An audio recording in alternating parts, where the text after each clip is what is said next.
এপ্ৰিল আৰু মে মাহত বা এই সময়ছোৱাত বাৰিষা বুলি আমি জানো আৰু অসমত বিশেষত বৰষুণ হয় কিন্তু গুৱাহাটী মহানগৰীৰ যিসমূহ আসলতে সংশ্লিষ্ট বিভাগ সেইসমূহে হয়তো গম নাপায় যে এই সময়ছোৱাত গাঁত খান্দিলে পৰৱৰ্তী সময়ছোৱাত বৰষুণ হ'ব পাৰে পানী হ'ব পাৰে আৰু পথ আৰু গাঁত একাকাৰ হ'ব পাৰে এই পৰিৱেশটো আসলতে গুৱাহাটী মহানগৰীৰ সংশ্লিষ্ট বিভাগসমূহে কিয় নাজানে এই বিষয়টো এই মুহূৰ্তত আপোনাৰ সৈতে আলোচনা কৰিব বিচাৰিম ৰূপম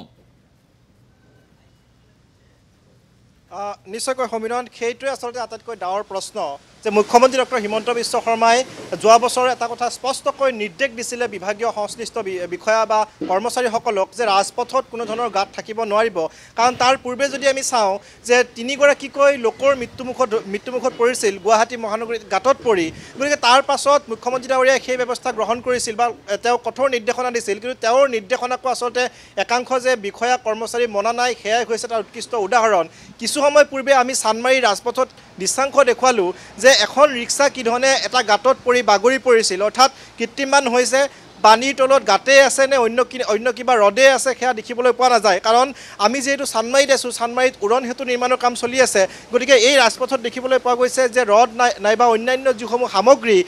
নিৰ্মাণকাৰী প্ৰতিষ্ঠানৰ সেই সামগ্ৰীসমূহ ইয়াত আছে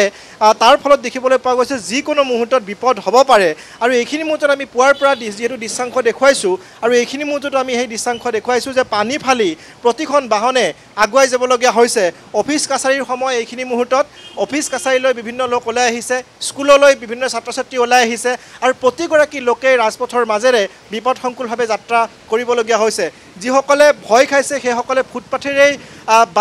বাইক উঠাই আনিবলগীয়া হৈছে সেই ধৰণৰ পৰিস্থিতিৰ সৃষ্টি হৈছে যে গুৱাহাটী মহানগৰীত কেৱল যে চানমাৰী নাইবা এই অঞ্চলেই বানপানীত ডুবিছে কৃত্ৰিমবানত ডুবিছে তেনে নহয় গুৱাহাটী মহানগৰীৰ প্ৰায় যিসমূহ হাতীগাঁৱেই হওক বা অনিল নগৰ নবীন নগৰেই হওক বা GMCHৰ কাষৰ যিসমূহ গলি আছে সেইসমূহে হওক প্ৰতিটো প্ৰান্ততে দেখিবলৈ পোৱা গৈছে আজি কৃত্ৰিমবানৰ কবলত পৰিছে কিন্তু সংশ্লিষ্ট বিভাগে যি ধৰণৰ ব্যৱস্থা গ্ৰহণ কৰিব লাগে সেই ধৰণৰ ব্যৱস্থা গ্ৰহণ কৰিব পৰা নাই আমি যদি কওঁ ৰাজপথৰ মাজেৰে যদি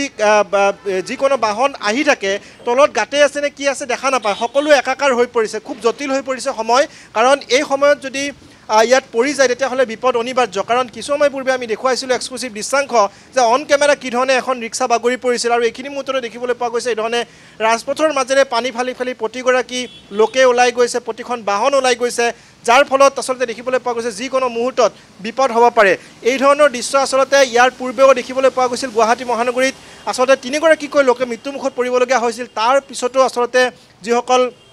বিভাগীয় বিষয়া কৰ্মচাৰী আছে তেওঁলোকৰ গা নলৰে বুলি ক'ব লাগিব কাৰণ আমি বিভিন্ন সময়ত দেখুৱাই আহিছোঁ বিভিন্ন বা বাতৰি কৰি আহিছোঁ যে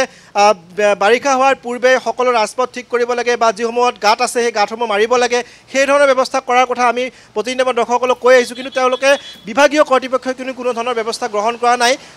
যাৰ ফলত দেখিবলৈ পোৱা গৈছে বিপদ অনিবাৰ্য হৈ পৰিছে চৰকাৰৰ কথা যদি কওঁ বিভাগীয় মন্ত্ৰী নেতাৰ কথা যদি কওঁ যে তেওঁলোকে এটা কথা বাৰে বাৰে কয় যে কৃত্ৰিমমানৰ ইছ্যু হিচাপে লয় নিৰ্বাচনত কিন্তু সেয়া তেওঁলোকে কৃত্ৰিমমানৰ পৰা মুক্ত গুৱাহাটী মহানগৰী কেতিয়াও কৰিব নোৱাৰে যাৰ ফলত দেখিবলৈ পোৱা গৈছে যে এই ধৰণে কৃত্ৰিমমানৰ কবলত পৰিছে খুব ভয়ংকৰ পৰিস্থিতি গাঁতে আছে নে কি আছে ধৰিব নোৱাৰি একাকাৰ হৈ গৈছে হয় যেহেতু যোৱাকালি হৈ যোৱা মুখলধাৰ বৰষুণৰ ফলত এইটো সৃষ্টি হৈছে আৰু ইয়াত দেখিছোঁ যিখিনি কনষ্ট্ৰাকশ্যন কৰিছিলে তাৰ গাঁতবিলাকো বৰ বিশেষ পোত খোৱা নাইকিয়া যাৰ বাবে গাঁতবিলাক য'তে ত'তে পানী সোমাই গৈছে আৰু ভৰি দিলে হয়তো কোনোবা সময়ত মানে লুটি খাই পৰাৰ নিচিনা সম্ভাৱনা হৈ যায় যিকোনো মুহূৰ্তত বিপদ হ'ব পাৰে আৰু যিহেতু অলৰেডি আৰু বৰষুণ আহিয়ে আছে এতিয়া ইয়াৰ পৰা মানে কিবা এটা পৰিত্ৰাণ পাবৰ কাৰণে হয়তো চৰকাৰে যদি বিহিত ব্যৱস্থা এটা লয় অন্ততঃ ৰাইজৰ সকাহ হ'ব ৰাইজক সকাহ দিব লাগিব অৰ্থাৎ বিভাগীয় কৰ্তৃপক্ষই PWDয়ে হওক বা অন্যান্য যি সংশ্লিষ্ট বিভাগ আছে সেই বিভাগসমূহে যি ধৰণৰ ব্যৱস্থা গ্ৰহণ কৰিব লাগে সেই ধৰণৰ ব্যৱস্থা অতি শীঘ্ৰে কৰক নহ'লে আচলতে প্ৰথম বৰষুণ এয়া এই মুহূৰ্তত ৰূপম আপুনি লাইনত থাকক আপুনি পৰিৱেশটো দেখুৱাই যাওক আমি সেই দৃশ্যাৱলী দৰ্শকসকলক দেখুৱাই আছোঁ আপুনি যি দৃশ্যাৱলী এই মুহূৰ্তত আপোনাৰ সতীৰ্থ কেমেৰা পাৰ্চনৰ সহযোগত আপুনি দেখুৱাব সেই দৃশ্যাৱলী আমি দেখুৱাই যাম কিন্তু সমান্তৰালভাৱে আমি সতীৰ্থ চিন্তুমণি শইকীয়া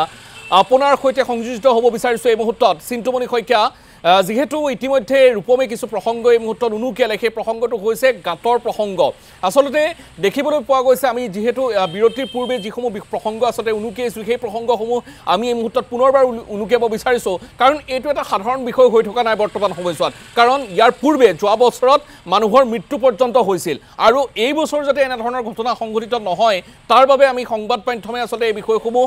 জোৰকৈ উত্থাপন কৰাটো অতি জৰুৰী হৈ পৰিছে বৰ্তমান সময়ছোৱাত